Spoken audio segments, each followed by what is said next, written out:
ആരോഗ്യത്തോടെ ഇരിക്കാം. മികച്ച പരിചരണം ഞങ്ങളുടെ ഉറപ്പ്. Shoranur medical trust, Shoranur. നെല്ല് സംഭരണത്തിൽ വർധനവുണ്ടായിട്ടുണ്ടെന്ന് ഭക്ഷ്യ പൊതുവിതരണ വകുപ്പ് മന്ത്രി GR അനിൽ.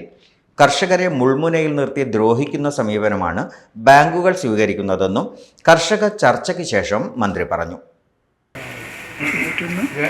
91,204 കർഷകരിൽ നിന്നായി 2,16,558 മെട്രിക് ടൺ നെല്ല് സംഭരിച്ചു. ടോട്ടൽ 615 കോടി രൂപയുടെ നെല്ല്.